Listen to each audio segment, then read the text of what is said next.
So the three organizations working on the ground in this program were Sonke Gender Justice, the National Institute, Community Development and Management, shortly it's Nicdam, and LoveLife.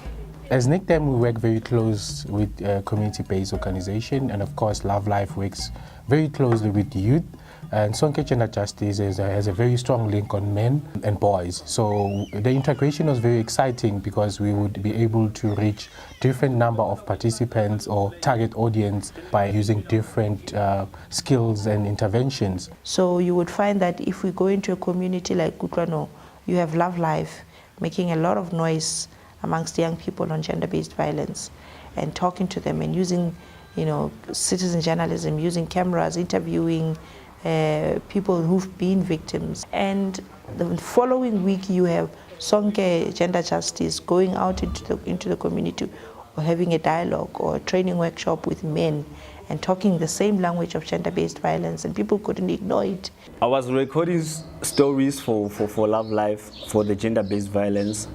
The stories were broadcast mostly in our location. We did GBV screenings. So that's where the community was aware of such issues, because at the screening we would get them to open up and tell us more about what's happening around them. So programs like this help the community as a whole so that they could be open to each other.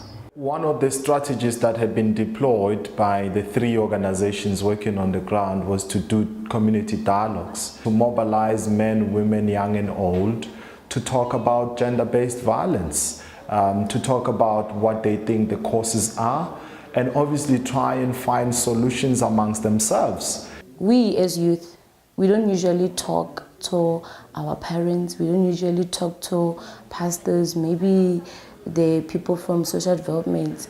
So when we do the bond-free dialogues, we invite the parents, the stakeholders like social development and health departments. So the youth are able to tell their stories, they're able to tell what the issues are facing with them. Then the stakeholders are able to help.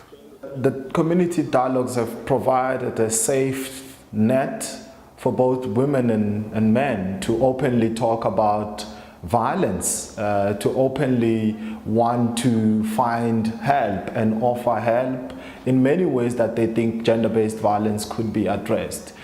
We had powerful stories that were shared by the people who attended, and actually the impact of the dialogue itself to the people was amazing. One of the stories that we've captured was about Matsidiso from Henneman, who out of the dialogue she was able to stand up and share one of the things that have happened in her life that she has never shared before, which was very, very powerful. Ebelo ga ke na le 11 years ke hlekefetswa ke motho ntate wa teng o nana le 40 years ene ha ke 11 years ka ke tsama le bana ba hae re ne le dichomi le bana ba hae re le 2 re le 3 ya sekolo a re khutla every time mme wa teng ona sebetsa kantle a tla kgwedi fedile fela ntate o nana phiela hore a re abuse re le bararo. So na ke fitla hae ke fitla ke bolella nkgono wa ka gore na ho etsala so le yena ka sa a sa nkele hlong a sena taba le nna hore a ka e batlisisa or a shebe yena kapa yena a ntshebe mmele wa ka kapa a etseng ona sena taba le nna.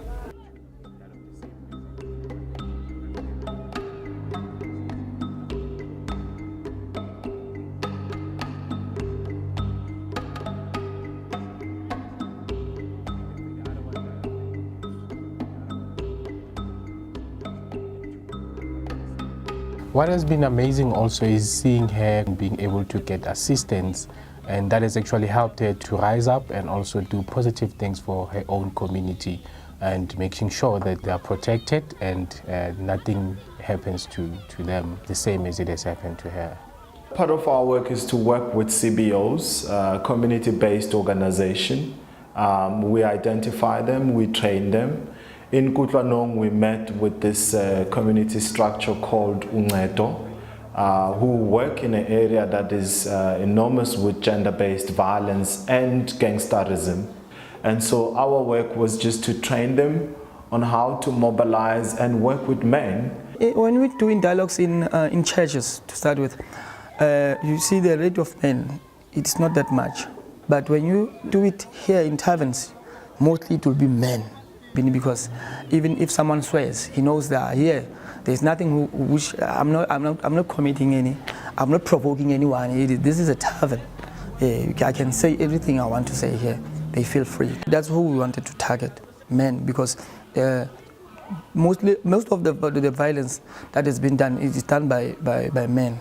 It is very important that our programs were designed to target men, but we don't only work with men and boys because they're perpetrators of violence, but we work with them because they can be champions of the same messages that we're trying to convey. And we've seen a lot of men coming out trying to be champions and participate positively in trying to mobilize and teach other men about human rights and gender-based violence prevention. One of the most successful community dialogues that we've ever had in the project was in Frankfurt, and mainly because we had a very strong support from the South African Police Service, who themselves were very committed from day one in the mobilization of the dialogues and inviting of stakeholders, which has actually worked very well. We started to engage with community members, whereby they're able to say whatever they feel without any fear. Now we started to understand, you know what, it's not all about patrols, but we need to sit down with community members, call imbizos. There has been a lot of improvement. After this dialogue, we managed to see that most of women were starting to talk. They were starting to apply for protection orders against their men or their children. And again, they started to report sexual offenses cases. One of the positive impact with the project or the program was having inmates participating in one of our community dialogues, and it was very interesting working with the inmates, and most of them were the perpetrators of violence themselves. And when they participated in our dialogues or the community conversation, they actually have learned more, where they were able to speak out, to say they've realized what has happened in their life or what has caused them to be the perpetrators of violence. I used to abuse my wife as well, but not knowing that I'm abusing her. I used to abuse any child, not knowing I'm abusing him. Somehow I thought I'm doing the right way. So for me, I think there will be changes, because I now know how to treat anyone or any woman accordingly, in the right way. Yeah, I think this program has been successful because looking at our crime stats from the SAPS, the crime has changed a lot, especially in domestic violence and child neglect. One of the places where we found a lot of older traditional men doing work around human rights and violence prevention, it was in Kwakwa. That was refreshing. We worked with an organization called Tusanang Advice Center, and it was through them that we were introduced through the door-to-door campaign, because they had then realized that it's not everybody that's going to come to the community dialogue, and that perhaps to those old and traditional people who don't see the need to go to the dialogue, that it was better if we had visited them and we share some of these messages with them in their comfort of their homes. Then we also get to talk to people about their rights.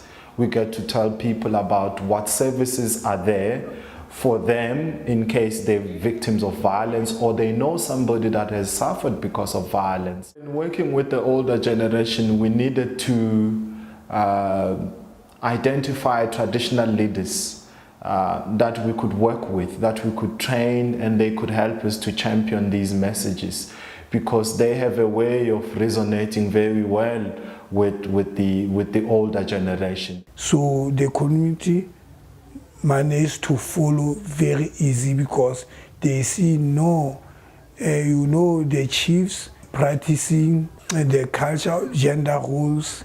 So us also, we must follow, we must change our beliefs.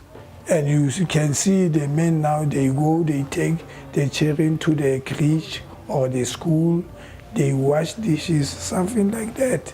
The program now is making impact.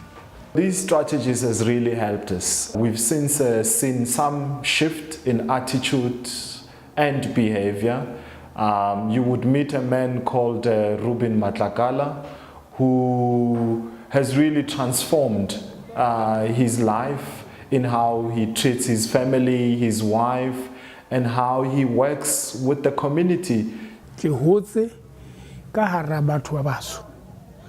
Batho ba baso bo bona ba bona ene ile hore motho wa ntate ke ntate fela ha batla ho etsa mesebetsi o tla etsa mesebetsi ya ka ntle kwana le a thuteng kwana bo a shebene le diphoofolo ing se ka ba theoela mesebetsing ene motho wa ntate hape ona a tseba hore lentswe la o qala le la o qetela tshwantse be la hae ilare ho ba ke kene ka ra di program tsa thusanang advice center is whereby kelello ya ka ilang ya change ya fetoha ka utlwisisa hantle hore na lelapa ha se la mme fela lelapa ke la rona re le babedi ene ntho tse re di etsang mona ka tlung re tshwantse re di etse ka kopanelo and then include le bana ba rona.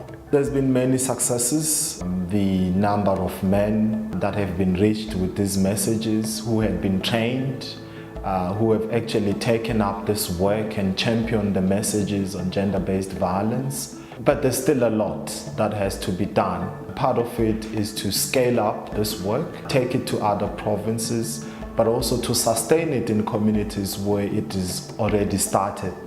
And so there is a need, since this is a government-led initiative, for government to take over and really try and go back to these structures that have been formed by either Sonke, LoveLife or Nicdam and support their interventions and put in as much effort into that as possible.